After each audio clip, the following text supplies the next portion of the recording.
The muscle-bound manager cornered the new waitress in the back room, slamming her onto the prep table while the kitchen staff watched, paralyzed. He was certain no one would stop him, not in this place. Not during the late shift, not when he held all the power. But when the stainless steel service door swung open, and the Korean in the tailored suit stepped through, the air didn't just chill, it crystallized. What he did next didn't just save her life. It rewrote every rule in that restaurant, and everyone who witnessed it learned why you never, ever cross Jaesun on. If you're already hooked and want to see how this unfolds, go ahead and subscribe and drop a comment letting me know where you're watching from. Tomorrow I've got another incredible story lined up, and trust me, you don't want to miss it. Alright, back to the story. The back room of Tide's End Cafe existed in the shadow of the restaurant's carefully maintained facade. It was the kind of space that smelled like cardboard, stale grease, and the sharp bite of industrial cleaner. Harsh fluorescent tubes hummed overhead, casting everything in a sickly white glow that made even healthy skin look jaundiced.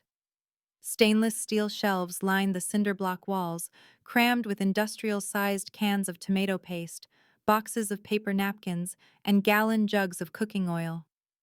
Wooden pallets were stacked against the far wall, creating dark corners where the light barely reached. The service door opened onto a loading alley where the good smells ended and the city's real rot began. It was private, isolated, the kind of place where things happened that the dinner crowd would never see.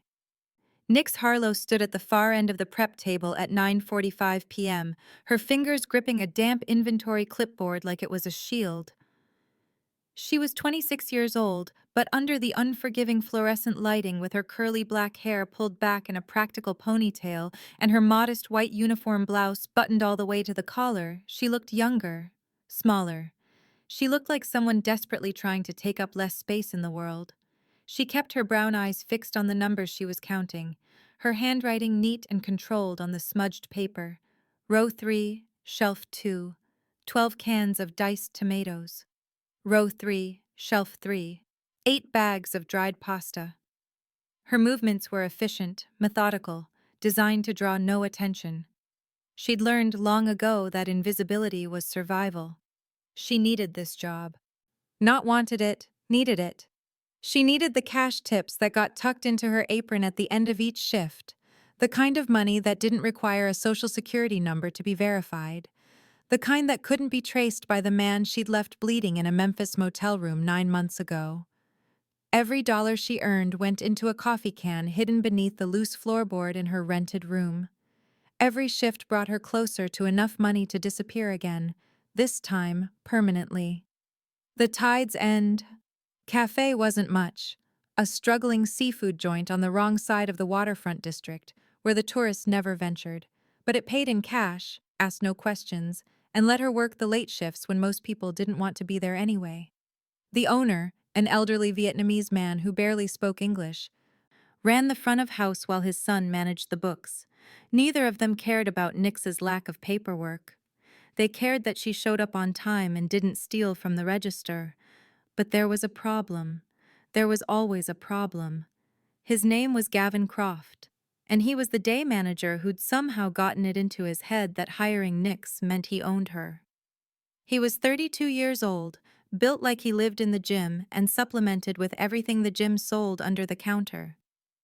His crew-cut hair was always freshly trimmed, his stubble always exactly 3 days old, maintained with the precision of a man who spent too much time looking in mirrors. He wore tight black compression shirts that showed off his bulk, gray cargo pants that hung low on his hips, and the kind of predatory confidence that came from never being told no's. He'd been circling Nix since her first shift 2 weeks ago. Comments about how she looked in her uniform, questions about whether she had a boyfriend, casual touches on her lower back when he passed her in the narrow hallway. She'd tried ignoring him. She'd tried polite deflection. She'd tried creating distance. Nothing worked. Men like Gavin Croft didn't understand boundaries. They understood power, and in this restaurant, he had it. Through the serving window that connected the back room to the kitchen, Nix could see the late shift crew finishing their cleanup. Miguel, the line cook with the salt and pepper beard, was scrubbing down the flat-top grill with aggressive, angry strokes.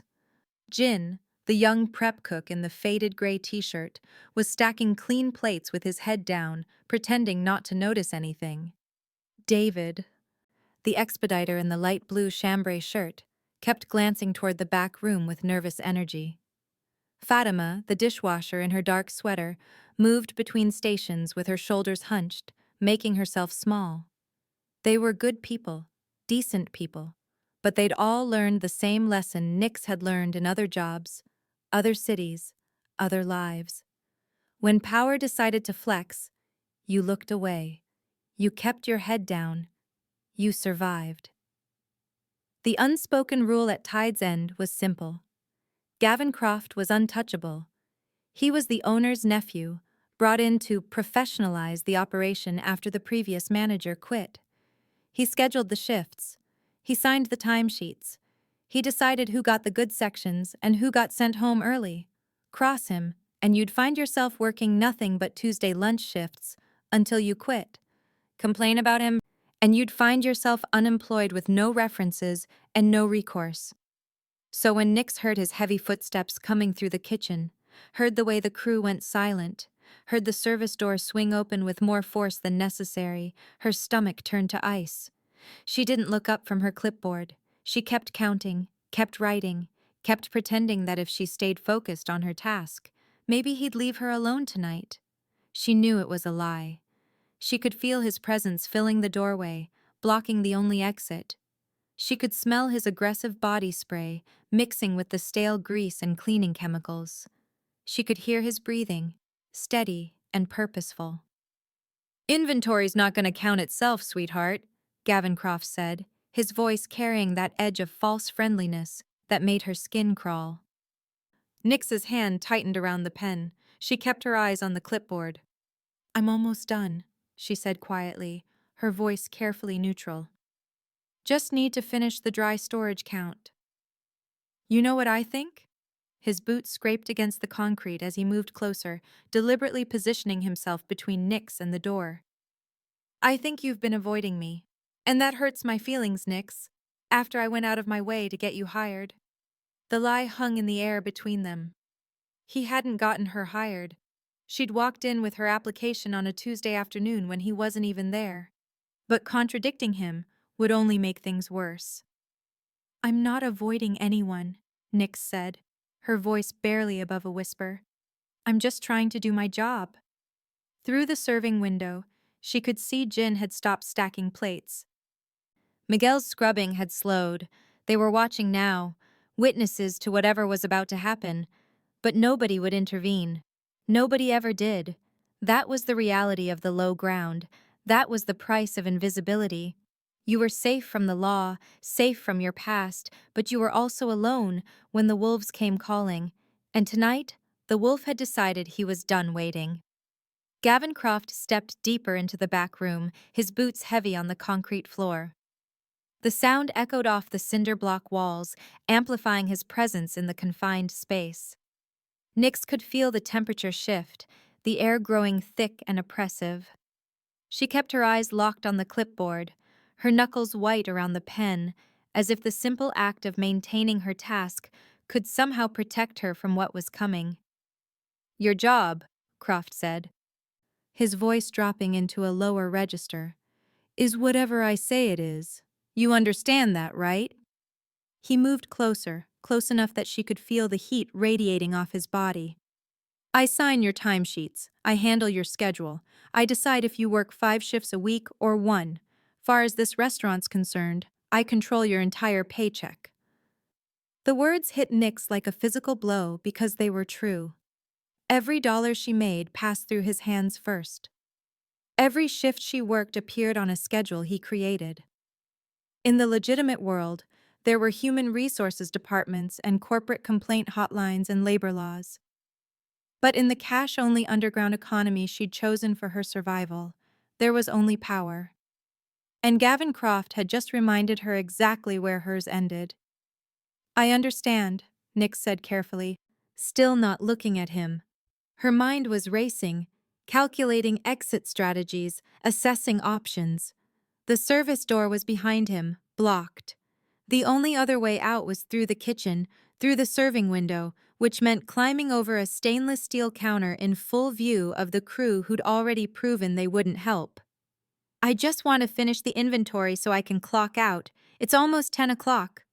See, that's what I'm talking about. Croft's hand shot out and grabbed the clipboard from her grip. He tossed it carelessly onto the prep table where it clattered against the wood. You're always rushing, always trying to get away from me. Why is that, Nix? You don't like me? Nix's hands were empty now, hovering in the air where the clipboard had been. She slowly lowered them to her sides, fighting the urge to cross her arms over her chest. That would be defensive body language. That would signal fear, and fear, she'd learned, was like blood in the water. It's not that, she said, forcing herself to meet his eyes for the first time. His face was flushed, his pupils dilated. He'd been drinking. Not drunk, but loose enough that his impulse control was compromised.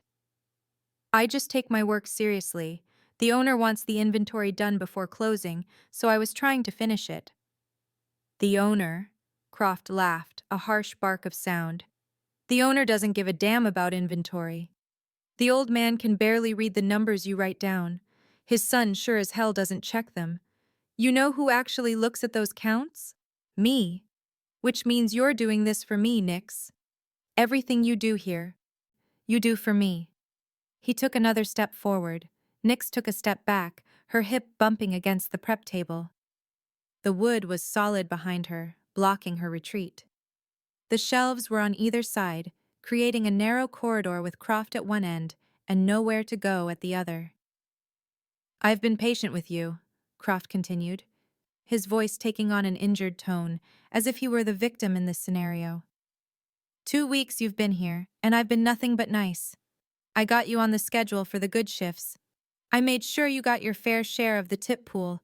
I even covered for you last Thursday when you showed up 15 minutes late. Nix's throat tightened. She had been on time last Thursday. He was rewriting history, creating a debt that didn't exist, manufacturing leverage.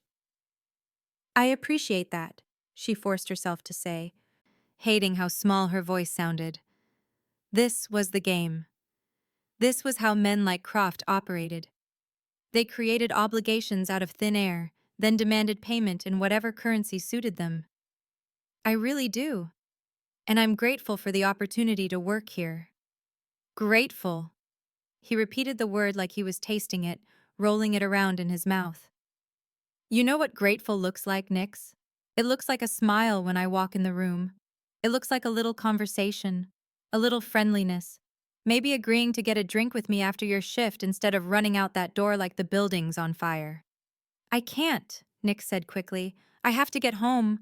I have a roommate who worries if I'm late. It was a lie. She lived alone in a rented room above a laundromat, no roommate, no one who'd notice if she didn't come home. But the lie created the illusion of accountability, of someone who might ask questions. Croft's jaw tightened. You're lying to me. You think I don't know? You think I didn't ask around about you? He moved closer still, invading her space completely now. She could see the individual stubble hairs on his jaw, could smell the beer on his breath mixing with his aggressive cologne. Nobody knows anything about you, Nix. No last known address in the system. No emergency contact on file. No social media. No digital footprint. Nothing. You're a ghost. Nix's heart slammed against her ribs. He'd been investigating her, digging into her background. All the careful walls she'd built, all the precautions she'd taken, and he'd still found the gaps. I like my privacy, she said, trying to keep her voice steady. Privacy. Croft smiled. And there was nothing friendly in it. You mean you're hiding, running from something, or someone? He leaned in, his voice dropping to a whisper. That's what I thought. Which means you need this job even more than I thought. Because if you lose it, what are you going to do? Go to another restaurant? Fill out an application with references you don't have? Use an ID that might not pass a background check? The walls were closing in. Nix could feel the trap snapping shut around her. He'd figured out her vulnerability, and he was going to exploit it. This was the moment she'd feared since the day she'd walked through the door. This was the price of invisibility. "Please," Nix said, and she hated the pleading tone in her voice but couldn't stop it. "Please just let me finish my work." "I'm done asking nicely," Croft said. His hand shot out before she could react. His fingers clamped around her wrist, thick and calloused and strong. The grip was immediate and absolute, his thumb digging into the soft underside of her forearm hard enough to bruise. Nix gasped, instinct taking over. She tried to yank her arm back, tried to twist out of his grasp, but he was too strong. He'd spent years in gyms building this strength, training these muscles specifically to overpower and dominate. "Let go," Nix said, louder now, panic rising in her throat like bile. "You're hurting me." Through the serving window, she could see the kitchen crew frozen in place. Miguel had stopped scrubbing. Jin's hands were suspended over a stack of plates.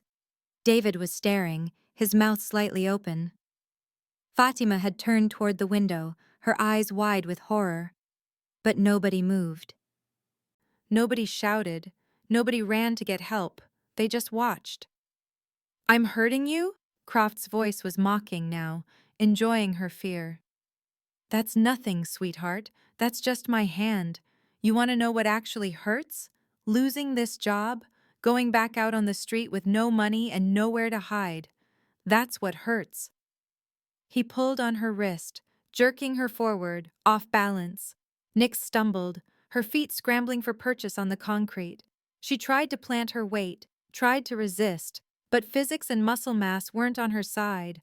With a violent spin, Croft turned her body and slammed her backward onto the prep table. The impact was brutal. The wood connected with her spine, driving the air from her lungs in a painful rush. Her head snapped back, narrowly missing the edge of the table. The fluorescent lights above swam in her vision, too bright, too harsh. Before she could scramble up, before she could even catch her breath, Croft was leaning over her. One hand pressed down on her shoulder, pinning her against the wood. The other was still locked around her wrist, holding her arm extended. His weight, his sheer physical mass, made resistance impossible. "Look at you," he said, his face inches from hers. "Not so mouthy now, are you?" Nix's vision blurred with tears, hot and stinging and shameful. This couldn't be happening. Not again. Not after everything she'd done to escape this exact scenario. But here she was, pinned down by a man who saw her fear as entertainment, and her powerlessness as permission. She opened her mouth to scream, but no sound came out. Her throat had closed, paralyzed by terror and the crushing weight of inevitability. And in the kitchen, through the serving window, 4 people watched in absolute silence. Miguel stood at the flat-top grill, his cleaning rag hanging limp in his hand. His dark eyes were fixed on the scene in the back room, his weathered face frozen in an expression of horrified disbelief. His mouth opened slightly, as if to call out, but no sound emerged. He'd worked at Tide's End for 7 years. He'd seen managers come and go. He'd witnessed arguments and firings and kitchen drama of every variety. But he'd never seen this. Never seen someone physically assaulted right there in the open, with witnesses, with the lights on, as if the act itself were so normalized that it didn't require hiding. His hand moved unconsciously to cover his mouth, pressing his fingers against his lips, as if physically holding back the words he wanted to say. His other hand gripped the edge of the grill so tightly his knuckles went pale. Every instinct in his body screamed at him to do something, to say something, to intervene. But his feet wouldn't move. His voice wouldn't work. Because Miguel had 3 kids at home and a wife who cleaned houses during the day. He had a mortgage on a tiny house in a neighborhood that was slowly being swallowed by gang territory. He couldn't afford to lose this job. He couldn't afford to make an enemy of the man who controlled the schedule. So he stood there, hand over his mouth, bearing witness to something he knew was wrong, but lacked the power to stop. Jin was closer to the serving window, close enough to see every detail of what was happening. His hands hovered over the stack of plates he'd been organizing, frozen mid-motion like a photograph. He was 23 years old, barely older than Nix herself, and this was his first real job in America. He'd arrived from Seoul 18 months ago on a student visa that had technically expired, working under the table while he figured out his immigration status. He understood vulnerability. He understood what it meant to be invisible by necessity. He could see Nix's face. He could see the tears tracking down her temples, pooling in the hollow of her collarbone. He could see the way her fingers were curled into helpless fists, the way her body was trying to make itself smaller even as Croft's weight kept her pinned. Jin's jaw worked soundlessly, his eyes wide and glassy with unshed tears of his own. His right hand lifted, finger extended, pointing at the scene as if the gesture alone could somehow stop it. As if bearing witness with intentionality might count for something. But pointing wasn't helping. Pointing wasn't saving her. His hand remained suspended in the air, a meaningless gesture of protest that changed nothing. David was leaning forward from his position at the expeditor station, both hands braced against the stainless steel counter, his entire body tilted toward the serving window. His light blue chambray shirt was damp with sweat despite the cool temperature of the kitchen. He was 38 years old, a father himself, and the sight of Croft looming over the young waitress triggered every protective instinct he possessed. His finger jabbed toward the back room, emphatic, as if he were trying to physically push Croft away through sheer force of will. "Stop," he mouthed silently, the word forming on his lips, but never becoming sound. "Stop it!" But he didn't shout.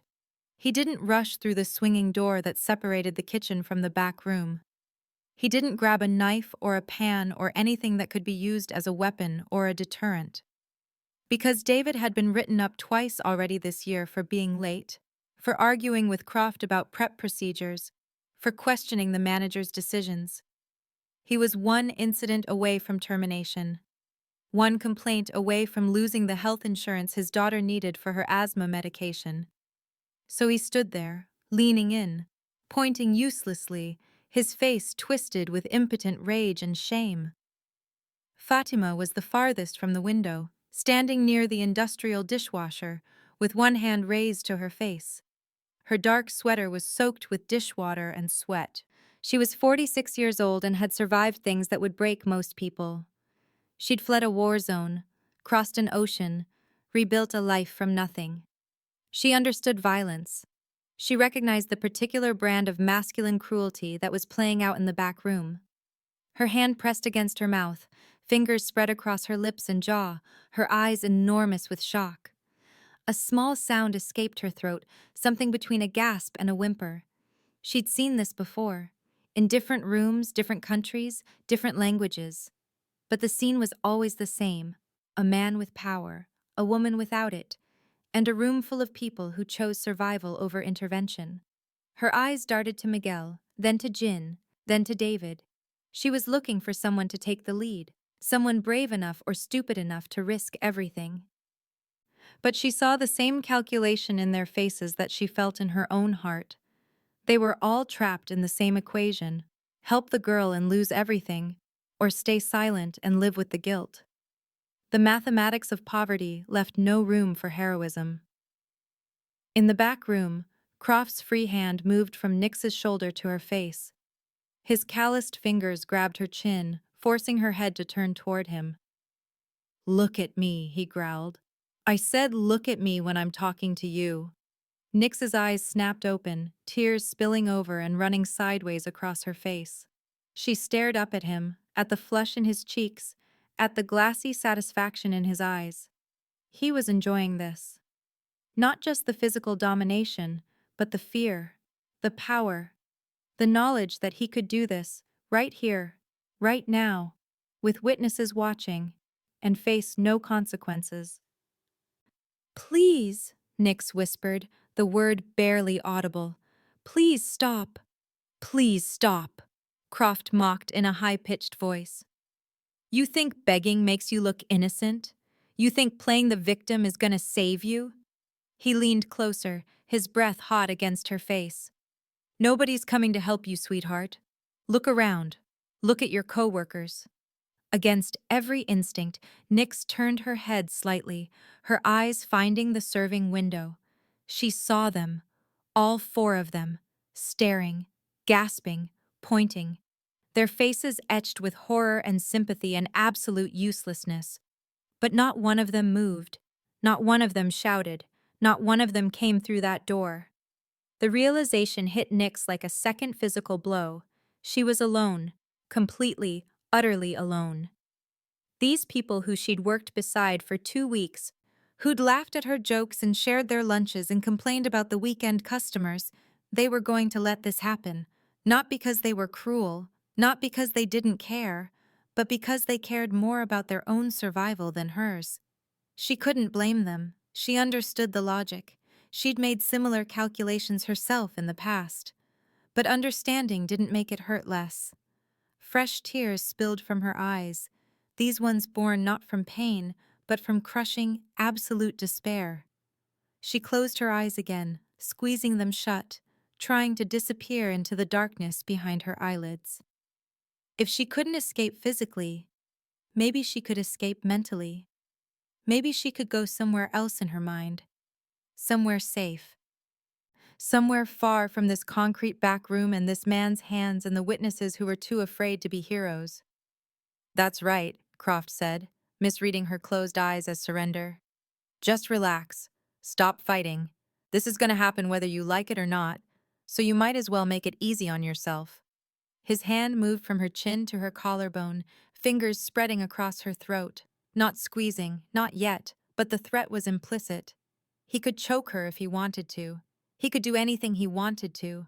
Because there were no rules here, no protection, no justice, just power and the lack of it.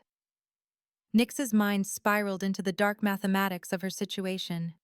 She'd run from Memphis to escape this exact scenario. She'd crossed state lines, changed her name, erased her digital footprint, sacrificed every connection she'd ever had. And for what? To end up right back here, pinned down by a different man in a different city, but suffering the same violation. Maybe this was her fate. Maybe there was no escape. Maybe no matter how far she ran or how carefully she hid, men like Croft would always find her, always corner her, always remind her that in the hierarchy of the world, she occupied the lowest rung. She was expendable, replaceable, invisible when it suited others, and vulnerable when it didn't. The fluorescent lights hummed above her, indifferent to her suffering. The industrial refrigeration units kicked on with a mechanical groan, drowning out the sound of her ragged breathing. The kitchen crew remained frozen at the window, their guilt evident, but their fear stronger. And Gavin Croft, emboldened by their silence, let his hand slide lower. Nix squeezed her eyes tighter, a prayer forming in her mind that she didn't even believe in. Please, she thought desperately, please someone, anyone, help me. But in the district where Tide's End Cafe existed, in the economy of cash payments and undocumented workers and men like Gavin Croft, prayers went unanswered. At least, that's what everyone in that room believed. They were all about to learn how wrong they were. In the far corner of the back room, partially obscured by the shadows cast by stacked wooden pallets and industrial shelving, a man had been standing for the past 20 minutes. He wore an expensive black three-piece suit that looked profoundly out of place in the grimy utility space. The fabric was Italian wool, tailored to fit his frame with the kind of precision that spoke of custom work and substantial wealth. His white dress shirt was crisp despite the late hour, and his black silk tie was knotted perfectly at his throat. Everything about his appearance suggested order, control, and meticulous attention to detail. Jae-Sun An was 32 years old, though his face carried the kind of weathered intensity that made him look ageless. His skin was pale, almost luminous in the harsh fluorescent lighting, and his black hair was styled in a slicked-back undercut that emphasized the sharp angles of his face. But it was the tattoos that truly marked him. Intricate black ink crawled up from beneath his collar, spreading across his neck like dark calligraphy. The designs were traditional Korean, the kind that told stories to those who knew how to read them. Stories of blood debts and sworn oaths. Stories of a brotherhood that existed outside the law, but operated by codes far more rigid than any legal statute. He'd been conducting inventory when the drama began. A clipboard rested on top of a wooden crate beside him, filled with his neat, precise handwriting. Numbers and product codes and quantity counts. Jae-sun owned 17 properties in the waterfront district, a mix of restaurants, import shops, and small manufacturing facilities. On paper, they were legitimate businesses operating with proper licenses and tax filings. In reality, they formed the skeleton of an operation that moved everything from counterfeit electronics to pharmaceutical products that never saw the inside of a pharmacy. Tide's End Cafe was one of his smaller holdings, purchased 2 years ago when the previous owner defaulted on a loan that Jae-sun's organization had provided. It wasn't particularly profitable, but it served its purpose. The cash flow from the restaurant could be mixed with cash from less legitimate sources.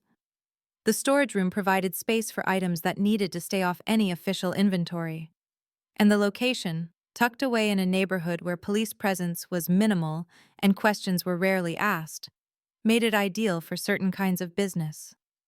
Jae-sun made the rounds every week, visiting each property unannounced, checking the books, inspecting the facilities, ensuring that his investments were being managed properly. He'd arrived at Tide's End at 7 p.m., entering through the service door with the key he kept on his ring. The owner and his son knew to expect these visits. They knew not to interfere. Jae-sun would conduct his inspection, make notes of any issues, and leave without ceremony. Tonight's visit had been routine until approximately 3 minutes ago. He'd been counting cases of imported rice wine, checking the quantities against his records, when he heard raised voices from the main section of the back room. His first instinct was irritation. Loud arguments drew attention. Attention invited scrutiny.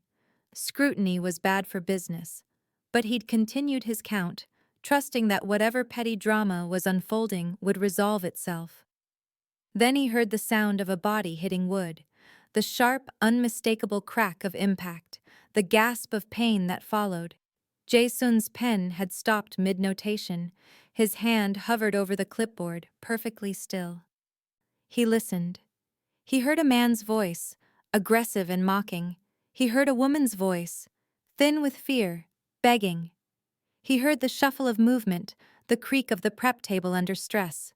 He heard witnesses breathing through the serving window, their presence palpable even from across the room. Slowly, deliberately, Jae-sun set his pen down on the clipboard. He turned his head, looking past the pallets and shelving that had concealed him, toward the center of the back room where the main prep area was located. What he saw made something fundamental shift behind his dark eyes. A man in a black compression shirt and cargo pants had a young woman pinned to the prep table. The woman was in a waitress uniform, her dark curly hair disheveled, her face wet with tears. The man was leaning over her, one hand on her throat, his body language radiating entitlement and dominance. Through the serving window, kitchen staff stood frozen, watching but not intervening. Jae-sun recognized the man. Gavin Croft, the day manager who'd been installed by the owner's family 6 months ago. Jae-sun had met him exactly once, during a previous inspection. The encounter had been brief and unmemorable.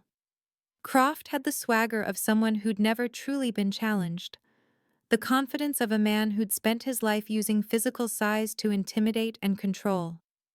Jae-sun had cataloged him as a low-level threat at best, a petty tyrant useful for managing the daily operations, but lacking the discipline or intelligence for anything more significant.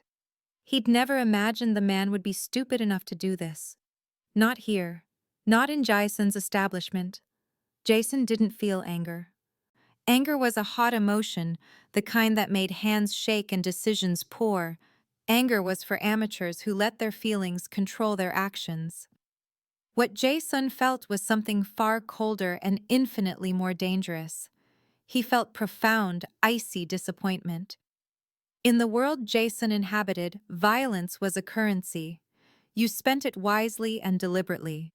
You used it to enforce contracts, to protect territory, to send messages that needed sending. Violence had rules, it had structure, it had purpose.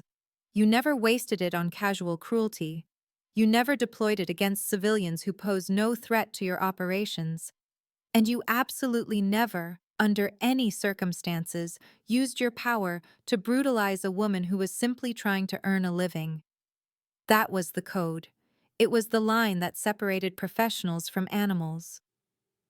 It was the difference between an organization built on respect and one that would eventually collapse under the weight of its own chaos.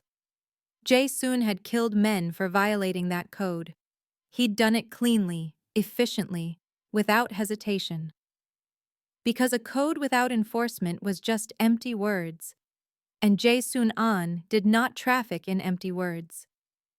His jaw tightened imperceptibly. The clipboard beside him held inventory counts that would never be finished tonight. The numbers and notations suddenly seemed irrelevant compared to the scene unfolding 20 feet away. He watched as Croft's hand moved lower on the woman's body. He saw her eyes squeeze shut tighter, tears streaming down her face in rivulets. He saw her fingers curl into helpless fists. He saw the absolute terror of someone who'd realized that no help was coming, that she was utterly alone in her suffering. The image triggered something in Jae-soon's memory, a flash of another time, another place.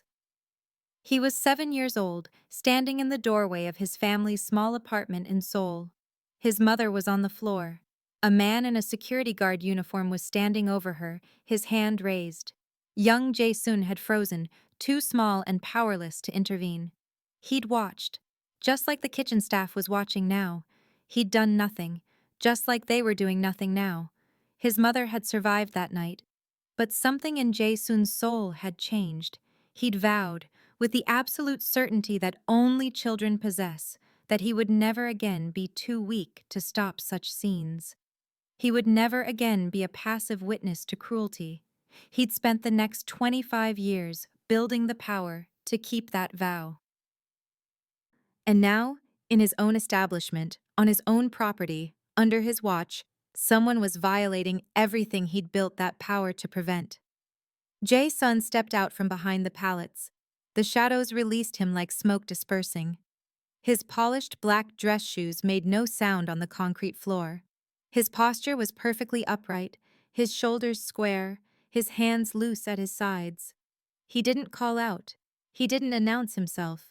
He simply began walking toward the prep table, where Gavin Croft was too absorbed in his own sense of power to notice that the real power in the room had just decided to take notice of him. The temperature in the back room dropped 10 degrees.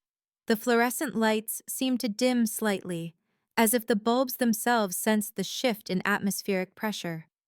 Jae-soon's face showed nothing. No rage, no disgust. No emotion at all. Just the cold, calculating expression of a man who'd already made his decision and was now simply executing the necessary steps to implement it. Behind him, forgotten on the wooden crate, his clipboard sat with half-finished inventory counts. The numbers would have to wait. Jason moved through the back room with the fluid precision of a man who'd spent years training his body to be a weapon. Each step was measured, deliberate, silent. His expensive dress shoes barely whispered against the concrete floor. He didn't rush. Rushing suggested desperation or loss of control, and Jae-sun was never out of control. His hands hung loosely at his sides, neither clenched nor tense. His breathing was slow and even, his heart rate hadn't changed. To an outside observer, he might have been walking to a business meeting rather than toward an act of violence. But something in the air shifted as he moved. The atmosphere in the back room changed in a way that had nothing to do with temperature and everything to do with presence. It was like watching a shark enter a swimming pool. The water doesn't change, but suddenly, everyone swimming knows they're no longer the apex predator. Miguel felt it first. He was still standing at the flat-top grill, his hand covering his mouth, watching the horror unfold through the serving window. But then his peripheral vision caught movement. A shadow detaching itself from the far corner. A figure in black and white emerging from behind the pallets. His eyes widened. His hand dropped from his mouth. Dios mío, he whispered, the words barely audible. Jin saw it next. His pointing finger lowered slowly as his attention shifted from the assault to the approaching figure. He recognized the suit, the tattoos, the deliberate way the man moved. He'd seen Jae-sun exactly twice before, both times during surprise inspections. The owner had gone pale both times, speaking in hushed, respectful tones. Jin didn't know exactly who the man was, but he understood power when he saw it, and he was seeing it now. David's gaze followed Jin's, and his entire body went rigid. His hands gripped the stainless steel counter so hard his knuckles turned white. "Oh no," he breathed. "Oh no, no, no." Fatima saw the man last, but her reaction was the most visceral. She gasped audibly, both hands flying to cover her mouth. She took an involuntary step backward, her shoulders hitting the industrial dishwasher. Her eyes darted between Croft, still leaning over Nix, and the approaching figure. She recognized the expression on Jae-sun's face. She'd seen it before in other men, in other countries. It was the look of someone who'd already decided someone was going to die. The kitchen staff collectively held their breath. The dynamic of the room had inverted in seconds. They were no longer watching a powerful man assault a powerless woman. They were watching a dead man who just didn't know it yet. Jae-sun crossed half the distance to the prep table. His pace never varied. 1 step, 2 steps, 3. He reached up with his right hand and adjusted his left cuff, pushing it precisely half an inch back from his wrist. Then he adjusted his right cuff with his left hand. The gesture was unhurried, almost casual. He was in no rush. The outcome was already determined. Gavin Croft was still completely unaware. He was too focused on Nix, too drunk on his own sense of power and invincibility. His hand had moved to the top button of her uniform blouse. He was smiling, enjoying her helplessness, feeding off her fear like a parasite. "This is what happens," he was saying, his voice low and intimate and vile. "When you don't show proper appreciation, when you think you're too good to be friendly, you need to learn your place, and I'm going to teach you." Nix's eyes were still squeezed shut, tears leaking from beneath her lids. She'd gone somewhere else in her mind, somewhere far from this room, this moment, this violation. Her body was rigid with tension, every muscle locked in anticipatory dread. Jae-sun was 10 feet away now, then 8, then 6. The fluorescent lights above seemed to flicker, though they didn't actually change. It was a trick of perception, the way the brain processed the sudden spike in tension. The hum of the refrigeration units faded into background noise. The only sound that mattered was the soft whisper of Jae-sun's footsteps. 4 feet away. That's when Croft finally sensed something was wrong. Some primitive part of his brain, the part that still remembered when humans were prey animals, triggered an alarm. The hair on the back of his neck stood up, his skin prickled with goosebumps that had nothing to do with cold. He paused, his hand freezing mid-motion. His head turned slowly, looking over his shoulder toward whatever his subconscious had detected. He saw a man in an expensive suit standing less than 5 feet away. For a moment, Croft's brain struggled to process the information. He'd been so certain they were alone, so confident in his dominance of this space. The sudden appearance of another person created a cognitive dissonance that took precious seconds to resolve. His eyes scanned the figure. He saw the suit first, expensive but out of place. He saw graying temples, pale skin, a composed expression. He saw what looked like a businessman or an inspector or maybe a corporate representative. His brain made a rapid series of calculations based on years of successfully intimidating people who looked exactly like this. Men in suits didn't fight. Men in suits filed complaints and made phone calls and went away when you got loud enough. Croft straightened up slightly, though he kept one hand on Nix's shoulder, maintaining his dominance. His face shifted from shock to irritation to aggressive confidence. He'd dealt with men like this before. Rich guys who thought they could walk into his space and judge him. They always backed down when confronted with real physicality. "The hell do you want?" Croft growled, puffing his chest out. "This is a private area. Employees only. You need to leave. Now." Jae-sun didn't respond. He didn't even acknowledge that Croft had spoken. His dark eyes remained fixed on a single point, the hand Croft had placed on Nix's shoulder.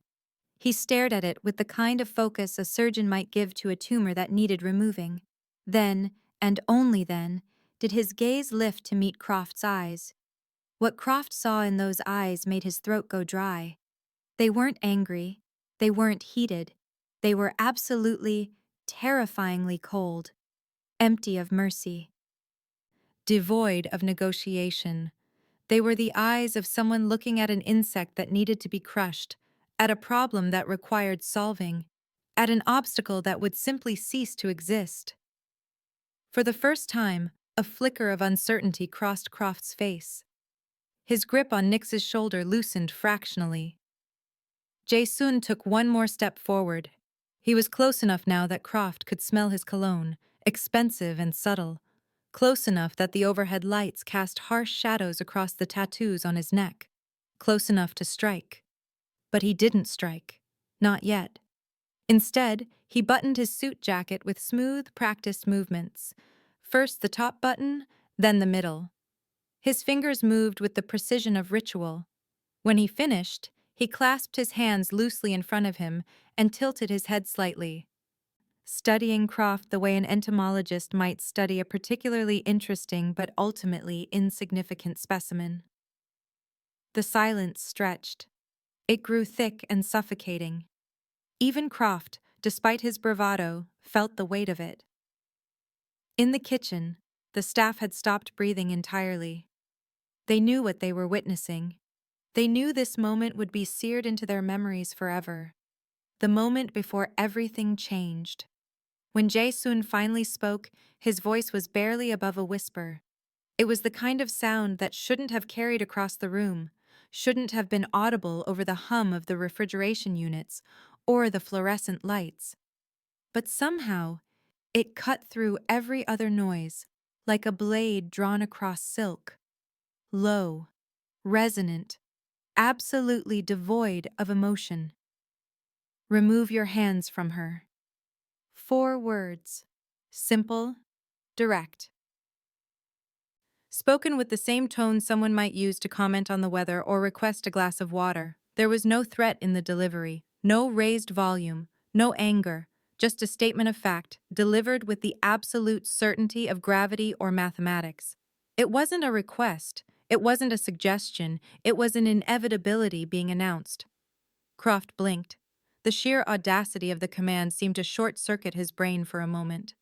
His mouth opened, then closed. His hand, still resting on Nix's shoulder, tightened reflexively. He looked at the man in the expensive suit, then back at Nix, then at the kitchen staff watching through the window. He was performing a calculation, trying to understand how this stranger had just walked into his domain and issued an order like he had any authority here. Then Croft's face flushed red. The humiliation of being told what to do, especially in front of witnesses, especially by someone who looked like a corporate drone, ignited something toxic in his chest. His ego, already inflated by years of unchecked aggression, wouldn't allow this disrespect to stand. "Excuse me?" Croft said, forcing a laugh that sounded hollow even to his own ears. Did you just tell me what to do? In my restaurant? This is not your restaurant, Jason said quietly. His hands remained clasped in front of him. His posture hadn't changed. He might have been discussing a minor accounting error. You have 3 seconds to let her go and apologize. Then you will leave through that door and never return. The words landed like stones dropped into still water. Simple. Final. Croft stared at him, disbelief warring with outrage. Who the hell do you think you are? He released Nix's shoulder finally, but only so he could straighten to his full height. He was 6 feet 2 inches tall, 230 pounds of muscle, built specifically to intimidate. He took a step toward Jason, closing the distance, using his size as a weapon. You think you can walk in here and give me orders? You think a fancy suit makes you tough? Jason didn't move, didn't step back, didn't flinch. He stood with his weight perfectly balanced on both feet, his breathing unchanged, his expression as calm as still water. He looked at Croft the way someone might look at a child throwing a tantrum, with patient, clinical detachment. 2 seconds, Jason said softly. Croft's face turned a deeper shade of red. The veins in his neck bulged, his hands clenched into fists at his sides. Every instinct in his body was screaming at him to establish dominance, to prove his superiority, to make this stranger understand who held power in this space. He'd spent his entire adult life using physical intimidation to control situations. It had always worked, always. You threatening me? Croft snarled, stepping even closer. They were now less than 2 feet apart, close enough that Croft could see the fine details of the tattoos on Jasun's neck, close enough to smell his cologne, close enough to strike. You got any idea what I can do to you? 1 second, Jason replied, his voice still that same quiet, terrible monotone. Behind the prep table, Nix had opened her eyes. She'd heard the exchange, heard the stranger's voice cutting through her terror like a lifeline thrown into dark water. She pushed herself up onto her elbows, her vision blurry with tears, trying to understand what was happening. She saw Croft's back, saw the tension in his shoulders. She saw the man in the black suit standing perfectly still, his face expressionless. She wanted to scream at him to run, to get out before Croft hurt him. But her throat was closed, her voice trapped somewhere beneath the weight of shock and fear. In the kitchen, Miguel had grabbed Jin's arm, pulling him back from the window. Don't look, he whispered in Spanish. Whatever happens next, you didn't see it. But none of them could look away. Croft's restraint finally snapped. The countdown, the calm voice, the absolute lack of fear from this smaller man, it all combined into an insult he couldn't tolerate. With a roar of pure rage, he drew his right arm back and shoved both hands forward with all his considerable strength. It was a brutal push meant to send Jason stumbling backward into the shelves, meant to knock the wind from his lungs and the arrogance from his face. His palms connected with Jason's chest, and nothing happened. Jason didn't stumble, didn't rock back on his heels, didn't even sway. It was like shoving a concrete pillar bolted to the foundation.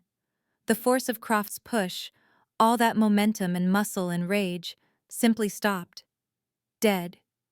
The energy had nowhere to go, so it did the only thing it could. It rebounded. Croft felt the shockwave travel back through his arms, up into his shoulders. His palms stung, his wrists jarred. He stumbled backward half a step, his own force working against him, disorienting him. His eyes went wide with confusion and something that might have been the first real seed of fear. What? He started to say. Jason's expression hadn't changed. He looked down at his chest where Croft's hands had connected, then back up at Croft's face. When he spoke again, his voice carried a new quality. Not anger, not even disappointment anymore. Something colder, something final. Your 3 seconds are over. The room seemed to contract. The air pressure dropped. Every person watching felt it in their bones, that primitive recognition of danger that predates language. Croft's survival instinct finally kicked in. Too late. Far too late. He saw something shift in Jason's eyes, some fundamental change from observer to actor. His hands came up in a clumsy defensive posture, his body tensing for a fight he suddenly, desperately didn't want. "Wait," Croft said, his voice cracking. "Wait, let's just—" He never finished the sentence. Jason moved. Not in a blur, not frantically, but with the kind of efficient, practiced economy of motion that came from decades of training. His right hand shot forward, fingers extended, and caught Croft's left wrist mid-air. The grip was instantaneous and absolute. Croft tried to yank his arm back. His muscles strained, his face contorted with effort. His arm didn't move even a millimeter. He was caught, tethered, held fast by a grip that felt less like flesh and more like a steel trap. "Let go of me," Croft said, his voice rising, panic bleeding through the bravado. He pulled harder, throwing his weight backward. "Let go!" Jason's fingers tightened. The sound of compression was audible. A wet, organic crunch of tendons being compressed, blood flow being restricted, bones grinding together under impossible pressure. Croft's eyes bulged. The pain hit him like electricity, sharp and overwhelming and unlike anything he'd ever felt. "Stop!" he gasped. "You're breaking!" Jason's other hand moved, and the real lesson began. Jason's left hand rose in a smooth, precise arc. His fingers formed a rigid point, all 4 digits pressed together with his thumb tucked against his palm. The motion was so controlled, so deliberate, that it looked almost gentle. But there was nothing gentle about what happened next. His hand struck Croft's exposed neck just below the ear, at the precise point where the vagus nerve bundle ran close to the surface. The impact was surgical. A focused strike that transferred force directly into the nerve cluster without wasting energy on surrounding tissue. Croft's entire body seized. His eyes rolled back in his head. The scream that had been building in his throat died instantly, replaced by a strangled gasp. Every muscle in his body locked up simultaneously as his nervous system received a catastrophic overload signal. His legs buckled. Jason released Croft's wrist as the bigger man's body went limp, but he didn't let him fall. Not yet. His right hand shot out and grabbed Croft's collar, controlling his descent with perfect precision. Then, with a subtle shift of weight and a pivot of his hips, Jason redirected Croft's momentum. The result was devastating. Croft's body rotated in midair and slammed face first into the concrete floor. The impact was thunderous. The sound of his cheekbone connecting with the hard surface echoed through the back room like a gunshot. His nose collapsed on impact, blood spraying outward in a crimson arc. His front teeth cracked audibly, fragments scattering across the gray concrete. The entire sequence, from the nerve strike to the takedown, had taken less than 3 seconds. Jason stepped back smoothly, brushing his hands together once as if removing dust. His suit was still perfectly arranged. His breathing hadn't changed. He looked down at Croft's prone form with the same clinical detachment someone might show toward a spilled drink that needed cleaning. On the floor, Croft groaned. It was a wet, gurgling sound, blood and saliva mixing in his ruined mouth. He tried to push himself up, his hands scrabbling uselessly against the concrete. His arms shook with the effort. His face was a mask of blood and swelling, already turning purple where the impact had shattered capillaries beneath the skin. He managed to get his torso a few inches off the ground before his strength gave out. He collapsed back down, gasping, blood pooling beneath his face. Through the serving window, the kitchen staff stood in complete shock. Miguel's hand had dropped from his mouth, hanging limp at his side. His face was pale, his eyes enormous. He'd seen fights before, bar brawls and street scuffles, and the kind of messy violence that came from 2 drunk men throwing wild punches. But he'd never seen anything like this. This wasn't a fight. This was execution. Clinical, precise, terrifying in its efficiency. Jin had both hands pressed against his mouth now, his eyes watering. He was 23 years old, and he'd just watched a man who looked like he could bench press a car get dismantled like he was made of paper. The disparity between Croft's size and the ease with which he'd been neutralized was so vast it seemed to violate the laws of physics. David was shaking his head slowly, backing away from the window. "Jesus," he whispered. "Jesus Christ." He'd spent years watching Croft intimidate and dominate everyone in the restaurant. He'd seen the manager grab people, shove them, throw his weight around like a weapon, and now that same man was lying on the floor in a spreading pool of his own blood, making sounds like a wounded animal. Fatima had turned away entirely, her shoulders shaking. She couldn't watch anymore. The violence itself wasn't what horrified her. She'd survived worse. What horrified her was the mastery of it, the complete lack of effort, the way the man in the expensive suit had dismantled another human being with the same casual competence someone might use to swat a fly. Nix had scrambled off the prep table and backed herself into the corner, her arms wrapped around her torso. She was staring at Jae-sun with wide, terrified eyes. Her brain couldn't process what she'd just witnessed. One moment Croft had been attacking her, unstoppable and terrifying. The next moment he was on the ground, broken, destroyed by a man who looked like he should be reviewing financial reports in a boardroom. Croft tried again to rise. His hands slipped in his own blood. He managed to roll onto his side, gasping, coughing. His chest heaved with the effort of breathing through a shattered nose. "You," he wheezed, blood bubbling from his lips. "You broke my... You!" Jason looked down at him with no more emotion than if he were examining a stain on the floor. When he spoke, his voice was still that same quiet, terrible monotone. "You were given 3 seconds to leave. You chose violence. This is the consequence of that choice." He crouched down smoothly, his expensive suit somehow remaining perfectly arranged despite the movement. He was close enough now that Croft could see every detail of the tattoos on his neck, could read the cold certainty in his dark eyes. "You will never return to this establishment," Jae-sun continued, his voice barely above a whisper. "You will never contact any employee who works here. You will never speak of what happened in this room. If you violate any of these conditions, what just occurred will seem gentle by comparison. Do you understand?" Croft tried to speak, but only blood came out. He nodded frantically, his eyes glassy with pain and terror. Jason stood up, adjusting his cuffs once more. Then he turned his attention to the serving window where the kitchen staff stood frozen. His gaze swept across them, meeting each person's eyes in turn. When he spoke, his voice carried clearly, despite its low volume. "Return to your stations. Finish your closing duties.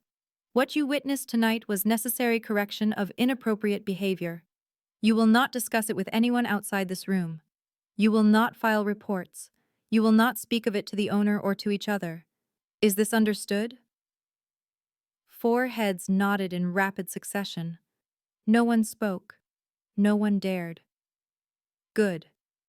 Jae-sun's expression didn't change. "Leave now. Close the kitchen. Go home." They moved as one, desperate to escape the room where they just witnessed something that would haunt their dreams for months. Miguel grabbed his jacket from the hook near the dish station. Jin nearly tripped over his own feet in his rush to leave. David and Fatima followed close behind, their footsteps echoing as they fled through the kitchen toward the back exit. Within 30 seconds, the kitchen was empty. The fluorescent lights hummed overhead, indifferent to what they'd illuminated. Jae-sun turned slowly, his gaze finding Nix where she stood pressed into the corner. She was shaking, her arms wrapped tight around herself, her eyes enormous with shock. For the first time since entering the room, something in his expression shifted. Not softening exactly, but changing. The cold calculation remained, but beneath it was something else. something that might have been recognition or understanding or the ghost of his own memories. He took a single step toward her. Nyx flinched, her body instinctively recoiling despite the fact that he'd just saved her. Jason stopped immediately. He stood perfectly still, giving her space, letting her process. The silence in the back room was profound.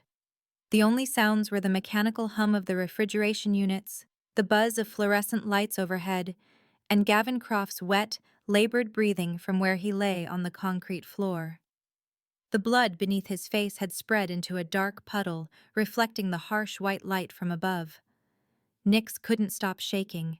Her entire body trembled like she was standing in sub-zero temperatures, though the back room was warm. Her mind was trying to reconcile what she'd just witnessed with any framework of reality she understood. Men didn't move like that. Violence didn't look like that. One moment Croft had been towering and unstoppable, and the next he'd been reduced to a broken thing on the floor, destroyed with less effort than it took to brush lint off a jacket. And now the man who'd done it was standing 10 feet away, watching her with those dark, unreadable eyes. Jason observed her carefully. He catalogued the signs of trauma with the same clinical precision he'd used to dismantle Croft. Her breathing was too fast, shallow gasps that weren't pulling enough oxygen into her lungs. Her pupils were dilated despite the bright lights. Her skin had gone pale, bloodless. She was in shock, cycling toward a panic attack if left unaddressed. He'd seen this reaction before, many times. It was the aftermath of violence, the moment when the adrenaline began to fade, and the mind tried desperately to process what it had experienced. "You're safe now," Jason said quietly. His voice was gentler than it had been when addressing Croft, though still carrying that same absolute certainty. "He will not touch you again." Nyx's eyes darted from Jason to Croft's prone form and back again. Her mouth opened but no words came out. She tried again. Who are you?" "My name is Jason An," he replied. "I own this building. I was conducting inventory when that man assaulted you." The simple statement of fact seemed to anchor Nyx slightly. Her breathing slowed a fraction. Owner, inventory. These were normal words. Business words. They created a framework she could hold on to, even if nothing else made sense. You saved me," she whispered. Jason inclined his head slightly, neither confirming nor denying. "I enforce the rules of my establishment. Violence against employees is not permitted." Behind him, Croft groaned and shifted slightly. The sound made Nyx flinch, her eyes going wide again. Fear spiked across her features. Jason turned his head slowly, looking back at the man on the floor. His expression didn't change, but something in his posture suggested profound irritation, like someone had left garbage in his otherwise clean space. "You," he said quietly. "Get up." Croft didn't move at first. He lay there, blood pooling, his breathing ragged. "Now," Jae-soon added, his tone dropping several degrees. The command galvanized Croft into motion. He pushed himself up onto his hands and knees with visible effort. Blood dripped from his ruined face onto the concrete. His movements were uncoordinated, clumsy. One of his eyes was already swelling shut. His lips were split and bleeding. When he tried to speak, his words were slurred around broken teeth. I need hospital." "You need to leave," Jae-sun corrected. "You will walk out that door. You will not return. You will consider yourself fortunate that I allowed you to leave on your feet rather than being carried." Croft staggered upright, swaying dangerously. He looked like he might collapse at any moment. Blood stained the front of his black compression shirt, making it shine wetly under the lights. He turned toward the service door, each step unsteady. When he reached the door, he paused, his hand on the handle. For a moment, it looked like he might turn around, might say something, but then his survival instinct won out over his ego. He pushed the door open and stumbled out into the night. The door swung shut behind him with a metallic clang. The back room felt different without him in it. Cleaner somehow, despite the blood on the floor. The oppressive weight that had filled the space lifted slightly, though a different kind of tension remained. Jae-sun turned his full attention back to Nyx. She was still pressed into the corner, still shaking, but watching him now with a mixture of terror and confusion and something that might have been desperate gratitude. He took a careful step forward, then another. His movements were slow, non-threatening. He kept his hands visible at his sides. When he was about 6 feet away, he stopped again. "Are you injured?" he asked. His eyes scanned her systematically, checking for signs of physical trauma. Her wrist where Croft had grabbed her was already showing the beginnings of bruises. Her uniform blouse was disheveled, buttons pulled askew, but she appeared to be structurally intact. Nyx shook her head mutely, then found her voice. "No, I don't think so. My back hurts where he pushed me onto the table." Jae-sun nodded. "You should have that examined. There's a clinic 4 blocks east that asks no questions. They accept cash." He paused, studying her face. "You're not documented." It wasn't a question. It was an observation stated as fact. Nyx's breath caught. She'd spent 9 months being invisible, and this man had seen through her in 30 seconds. Her first instinct was to deny it, but something in his eyes told her that lying would be both pointless and unwise. "No," she admitted quietly. "I'm not." "That's why you didn't scream. Why you didn't fight harder. You couldn't risk drawing attention. Couldn't risk anyone calling the authorities." His voice held no judgment, just cold analysis. "You're running from something. Someone." Tears welled in Nyx's eyes again. "Please," she whispered. "Please don't. I just need this job. I just need to save enough money to disappear again. I won't cause any trouble. I'll work harder. Jae-sun raised one hand slightly, a small gesture that somehow commanded absolute silence. Nyx's words died in her throat. "You will continue working here," he said. "Your schedule will remain unchanged. Your pay will increase by 40%, effective immediately. No one will touch you again. No one will threaten you. You have my word on this." Nyx stared at him, trying to understand. "Why? Why would you do that?" For the first time, something almost human flickered across Jae-sun's face. It was brief, gone almost before it appeared, but Nyx saw it. A shadow of old pain, old memory. "Because I can," he said simply. Then he reached into his suit jacket and withdrew a business card. He held it out toward her, keeping enough distance that she'd have to step forward to take it. Nyx hesitated, then forced her legs to move. She crossed the space between them on shaking legs and took the card from his hand. Their fingers didn't touch. The business card was heavy stock, cream-colored with black lettering. Simple. Elegant. No logos or graphics. Just a name printed in clean sans-serif font. Jae-sun An. Below it, a phone number. Nothing else. No company name, no address, no title. Just the essential information and the implicit understanding that anyone who needed to know more already did. Nyx stared at the card, her hands trembling. The cardstock felt expensive between her fingers, the kind of quality that spoke of resources and power. What is this for?" "If you need help," Jae-sun said, "if anyone threatens you, if the man you're running from finds you, call that number. Someone will answer within 2 minutes." The words should have been comforting. They should have made her feel safer. But something in the way he said them, the absolute certainty in his voice, made Nyx's stomach twist with a different kind of fear. This wasn't a business owner offering employee assistance. This was something else. Something that came with strings attached, even if those strings weren't visible yet. "I don't understand," Nyx whispered. "Why would you do this for me? You don't even know me." Jae-sun studied her face for a long moment. His dark eyes seemed to see past her skin, past her fear, straight into the core of who she was. When he finally spoke, his voice was quiet but carried the weight of absolute truth. You remind me of someone I couldn't help a long time ago.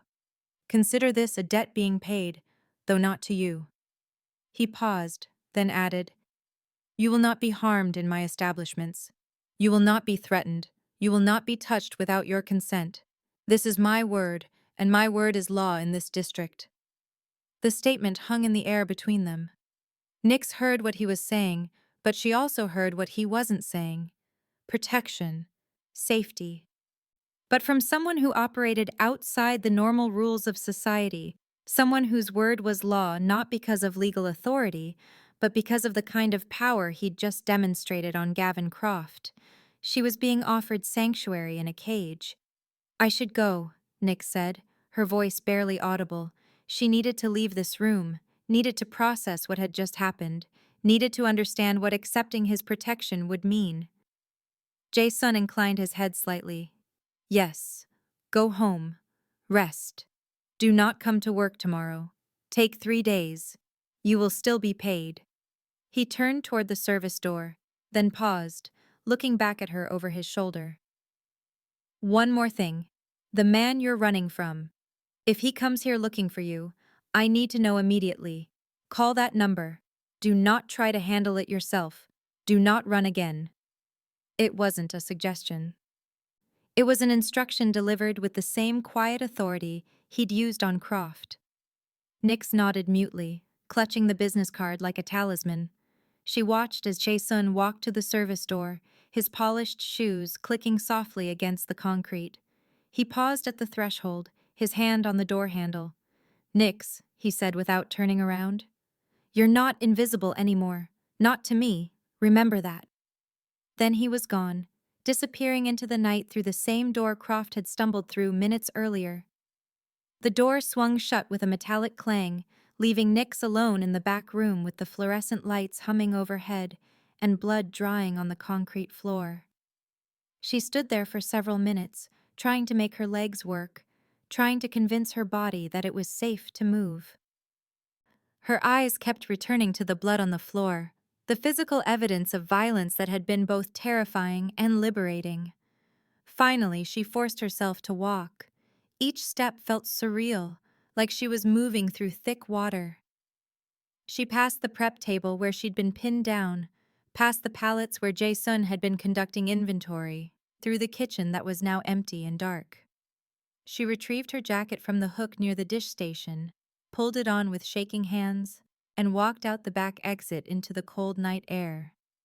The alley behind Tide's End smelled like garbage and sea salt. Street lights flickered overhead, casting uneven shadows across cracked pavement. Nix pulled her jacket tighter and started walking toward the bus stop 3 blocks away. With each step, the reality of what had happened began to sink in. Gavin Croft was gone. She didn't have to fear him anymore, didn't have to flinch when she heard heavy footsteps or feel her stomach drop when he entered a room. That threat had been eliminated with surgical precision, but she'd traded one form of control for another. She looked down at the business card still clutched in her hand. The cream-colored stalk almost glowed under the streetlights. Jae-sun An, a phone number that promised protection, rescue, safety. At what cost? Nix had spent 3 years running from a man who'd claimed to love her while slowly tightening his control until she could barely breathe. She'd escaped that prison at great cost, crossing state lines and erasing her identity to build a life where no one could find her, where no one could claim ownership of her choices. And now, in the span of 20 minutes, she'd been saved by someone who wielded power like a scalpel. Someone who'd looked at her and decided she was under his protection, whether she'd asked for it or not. Someone whose word was law in ways that had nothing to do with courts or badges. She'd wanted invisibility. She'd needed anonymity. She'd built her entire life around being someone no one would notice or remember. And Jae-sun An had looked at her and said, "You're not invisible anymore, not to me." Nix reached the bus stop and sank onto the cold metal bench. She stared at the business card in the sodium vapor light of the street lamp. Her thumb traced the embossed letters of his name. She was safe from Gavin Croft, safe from casual violence and petty tyrants, safe from the kind of men who used their muscle to intimidate and control. But she wasn't free. She'd simply traded the predator she knew for one infinitely more dangerous. A man who could destroy someone without breaking a sweat. A man who owned buildings and commanded fear and operated in shadows that the law would never reach. A man who'd decided, for reasons she didn't understand, that she was worth protecting. The bus arrived with a hydraulic hiss. Nick stood, pocketed the business card, and climbed aboard. She found a seat near the back and pressed her forehead against the cool window glass. As the bus pulled away from the curb, carrying her toward her rented room above the laundromat, Nix closed her eyes and tried not to think about the fact that freedom was supposed to feel lighter than this. She was safe, she was protected, she was seen. And somehow, that terrified her more than being invisible ever had. Thank you for staying with me until the very end of this incredible journey. If this story touched your heart, wait until you see what's coming next. It's even more powerful and inspiring than you can imagine. So don't go anywhere. Click on that video showing on your screen right now to dive into another amazing story that will absolutely blow your mind. Trust me, you won't regret it. Won't.